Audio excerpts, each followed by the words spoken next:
안녕하세요. 하루 필수 말씀 충전 하필 큐티 조정환입니다. 오늘 함께 나눌 하나님 말씀은 고린도 후서 12장 1절에서 13절 말씀입니다. 자랑함이 나에게 이로울 것은 없으나 이미 말이 나왔으니 주님께서 보여주신 환상들과 계시들을 말할까 합니다. 나는 그리스도를 믿는 사람 하나를 알고 있습니다.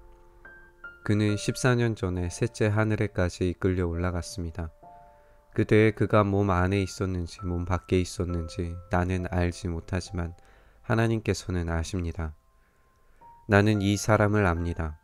그가 몸을 입은 채 그렇게 했는지 몸을 떠나서 그렇게 했는지를 나는 알지 못하지만 하나님께서는 아십니다.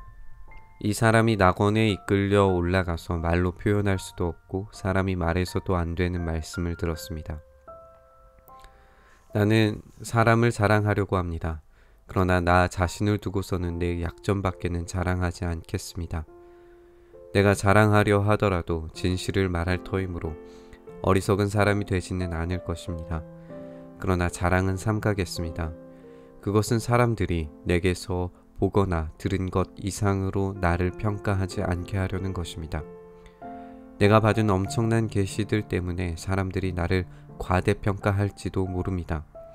그러므로 내가 교만하게 되지 못하도록 하나님께서 내 몸에 가시를 주셨습니다. 그것은 사탄의 하수인이라고 할 수 있는데 그것으로 나를 치셔서 나로 하여금 교만해지지 못하게 하시려는 것이었습니다. 나는 이것을 내게서 떠나게 해달라고 주님께 3번이나 간청하였습니다. 그러나 주님께서는 내게 이렇게 말씀하셨습니다. 내 은혜가 내게 족하다. 내 능력은 약한 데서 완전하게 된다. 그러므로 그리스도의 능력이 내게 머무르게 하기 위하여 나는 더욱더 기쁜 마음으로 내 약점들을 자랑하려고 합니다. 그러므로 나는 그리스도를 위하여 병약함과 모욕과 궁핍과 박해와 곤란을 겪는 것을 기뻐합니다. 내가 약할 그때에 오히려 내가 강하기 때문입니다.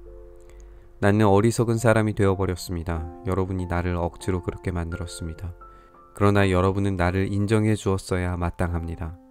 내가 비록 보잘것없는 사람일지라도 저 우두머리 사도들보다 부족한 것이 하나도 없습니다. 나는 여러분 가운데서 일일이 참고 견디면서 놀라운 일과 기적을 표징으로 삼아 사도가 된 표징을 행하였습니다. 내가 여러분에게 폐를 끼치지 않았다는 것을 제외하고 여러분이 다른 교회들보다 못난 점이 무엇입니까? 이렇게 한 것이 불공평한 처사라고 하면 용서하여 주시기 바랍니다. 바울은 자신의 영적인 체험에 대해서 이야기를 들려줍니다. 이것은 이전 본문에서 자신의 대적들이 자랑하는 것들을 비꼬기 위한 목적이기도 합니다. 그래서 바울은 아주 극도로 자신의 체험을 객관화시키려고 노력을 하죠. 바울은 자신이 경험했다가 아니라 그가 경험했다라고 말하면서 3인칭으로 말합니다. 바울은 셋째 하늘에까지 이끌려 올라갔다라고 말하죠. 여기서 이끌려 올라갔다라고 하는 표현이 데살로니가전서 4장 17절에도 등장하는데 이것을 휴거로 이해하는 사람들이 있습니다. 당시 사람들은 지구 위로 몇 겹의 하늘이 있다고 생각을 했어요. 유대인들도 3겹 또는 7겹의 하늘을 생각했다는 기록들이 있습니다.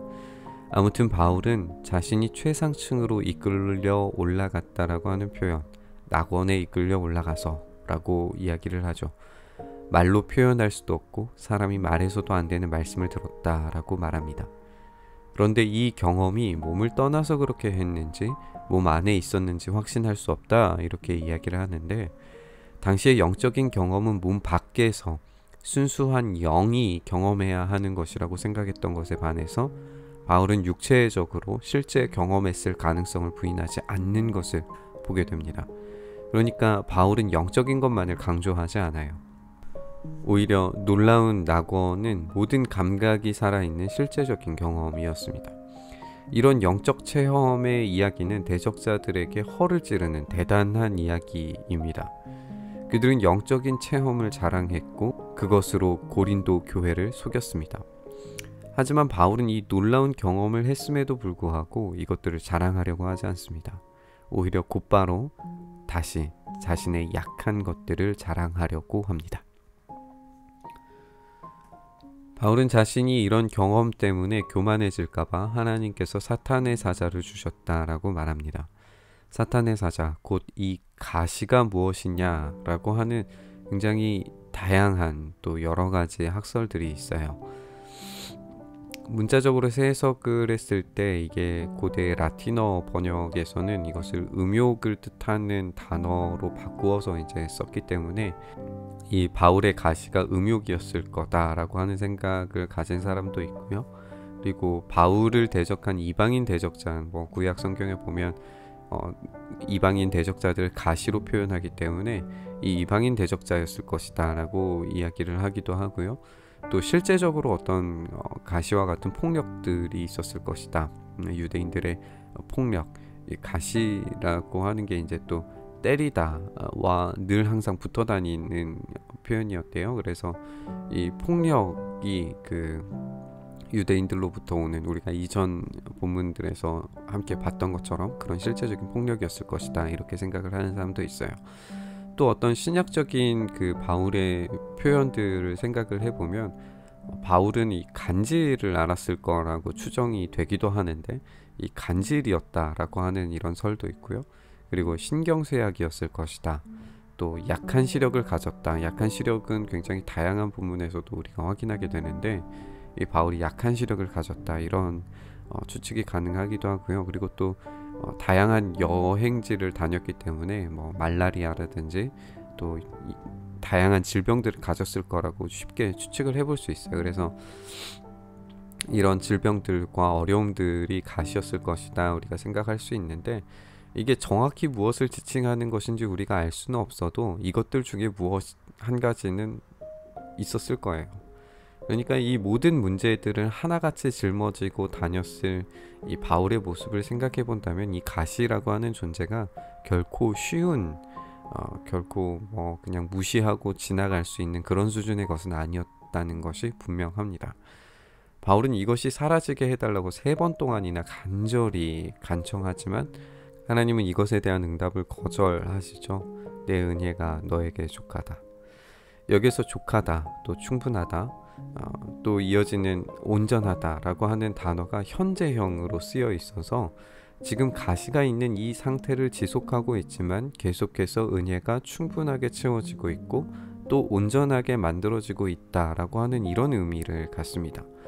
바울은 제거되지 않은 가시에도 불구하고 그래서 기쁨으로 감사한다라고 말하죠.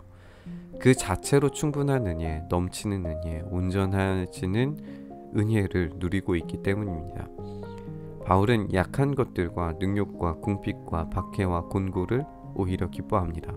약한 그때에 강하고 약한 그 상황이 충만하고 온전한 은혜의 상황임을 깨닫게 된 거죠. 바울은 다시금 자신의 자랑거리들을 드러내고 싶지 않았음을 말하면서 고린도 교회가 이런 바울을 인정하고 받아주어야 한다라고 이렇게 말합니다. 13절은 이전 본문들에서 나타난 것처럼 바울이 고린도 교회에서는 도움을 받지 않았다는 것을 알게 되는데, 이것이 우리는 고린도 교회의 힘의 논리에 빠지지 않기 위함이었음을 우리가 전 시간에 나눴어요. 정리를 하면 바울은 약한 그 자체만으로도 하나님의 충만하게 채워주시는 은혜를 누리는데 부족함이 없었기 때문에 고린도 교회의 힘의 논리에 빠지지 않기를 바랬고, 그대로 행동했을 때 고린도 교회가 힘으로 바울을 배제시켰음을 보게 됩니다. 그리스도 안에서 진짜 힘은 십자가에서 죽는 것, 약해지는 것이라고 바울은 말합니다. 약해지는 그때에 하나님이 계속해서 공급하시는 은혜와 충만함을 경험합니다. 그런데 고린도 교회는 계속해서 그 힘을 붙들려고 애쓰고 있습니다. 누가 어리석은 사람이고 누가 더 힘있는 사람인지 그리스도 안에서 생각해 보아야 합니다. 우리도 마찬가지인 것 같아요.